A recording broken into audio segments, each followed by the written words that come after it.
For the first time, the Iraqi state's non-oil revenues record an increase of 11%. Quote, For the first time, the non-oil revenues of the Iraqi state recorded 11% of the total revenues, with oil revenues falling below the 90% barrier. The 2023-24 budget has been approved and voted on and even in the Gazette as of June 2023. It allows the government to make amendments to things. Is this constitutional thing? I don't think so. I think they're minor amendments. It has nothing to do with being constitutionally outside of the bloc. Aki wanted to report there is a big run on the banks of Iraq right now by the Iraqi citizens. They're pouring into the banks.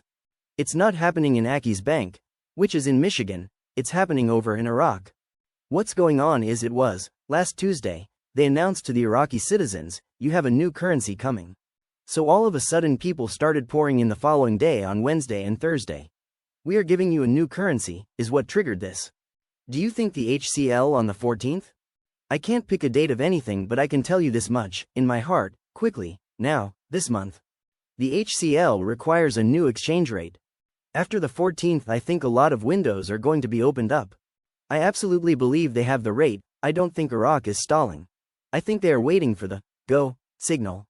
Email came out to the Redemption Center leaders, describing the fact that we'd be notified either Saturday, Sunday, or Monday. I'm excited about this weekend. I don't understand how the budget can be sent back to Parliament when the President signed and sent it to the Gazette for publishing. Article. A representative of the framework, the 2024 budget will be returned to the House of Representatives and the reason is revealed. The amendments never got published in the Gazette yet. The biggest news today came from banking, wealth management, redemption folks. I was told they do have to work this weekend. It's mandatory that they have to work this weekend. This is unusual. Normally they set them up as a call in, but no, this weekend they have to work. I hope it means something lovely. The citizens are asking questions about the monetary reform and they're answering their questions. Should not the evidence of those answers be given to them soon, rather quickly? You may think this was a random act, announcing to the Iraqi citizens, you have a new currency coming. I think it was clever. Turkish President Recep Tayyip Erdogan announced on Saturday what he described as the imminent end of the Turkish forces' operation against the Kurdistan Workers' Party, PKK, fighters in Iraq and Syria.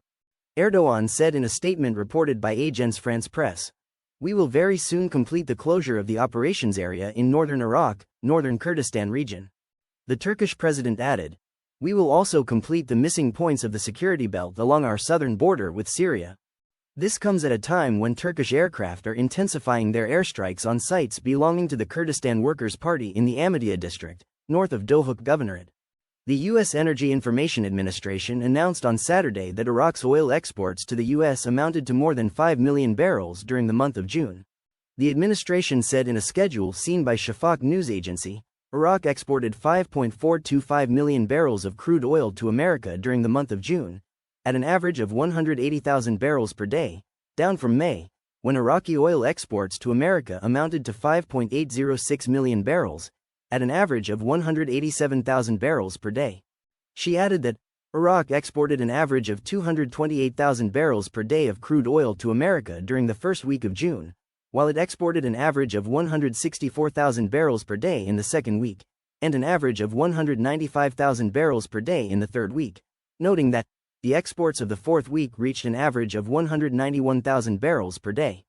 The U.S. Energy Information Administration stated that Iraq came in fifth place in its exports to America during the past month, after Canada, which came in first place as the largest oil exporter to America, followed by Mexico, Saudi Arabia, and Colombia.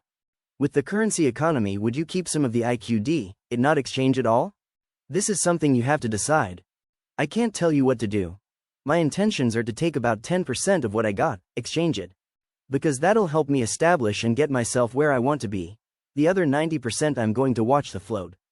As it goes upward, I'll probably take another 10% and cash it out at, maybe it's at $2 by then. If it ever reaches the reinstatement $3.22, I might be tempted to move an awful lot of it because after that it's looking for a cap and that cap might be $3.22, it might be in the $4 range. I don't know.